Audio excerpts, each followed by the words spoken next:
Hello friends, hope you're having a fantastic fall week and that if you have got some leaf piles to jump into, you're jumping into those leaf piles, but you're making sure that you know what's underneath them so things don't get gross. You know what I mean? Dog poop. Anyway, there's this show on Netflix called The Chilling Adventures of Sabrina, and when I saw it a while ago, I thought back to my childhood and the show called Sabrina the Teenage Witch, which I did not watch, but my sister enjoyed.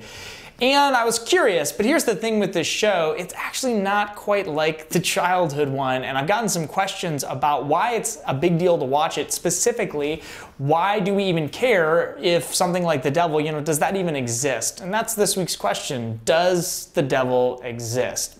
So the show revolves around this person's interactions with Satan, and it's not an uncommon question for people to ask, well, in a world with, we know people do bad things and we know that evil exists, but is there really a personification of evil?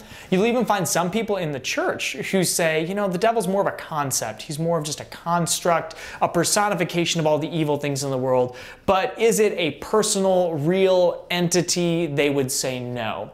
Here's the thing, is the devil real? Yes. The devil is affirmed in Scripture as being a personality, a being that has chosen infinitely against God and out of jealousy hates you and hates me and wants us to choose against God too. This being's sole mission is to keep you from getting to heaven, and the devil is real. Demons are real. Evil does exist in this way, and there are evil spiritual forces that desire to destroy you.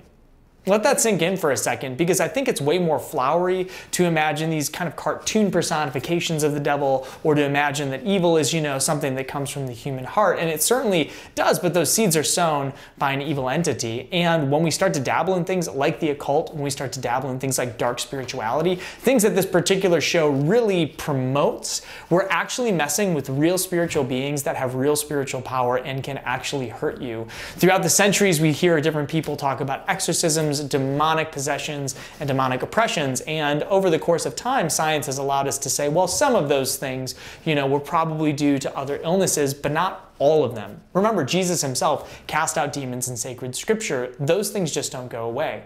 And it's not enough to say, well, I'm going to watch this show, or I'm going to dabble in things like psychics or mediums or the occult or Ouija boards or any sort of dark spirituality because, I said a prayer ahead of time, so Jesus is going to protect me.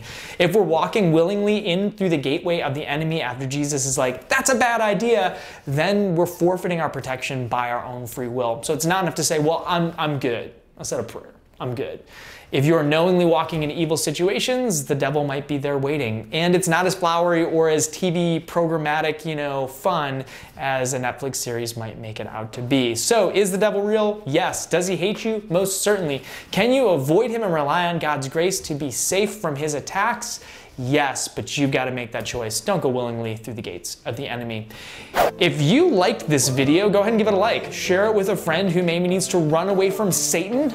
And go ahead and subscribe to our Life Team channel because we've got great videos like this all of the time and videos like this every single week. So go ahead, share it with a friend, subscribe to our channel, and we'll see you next week.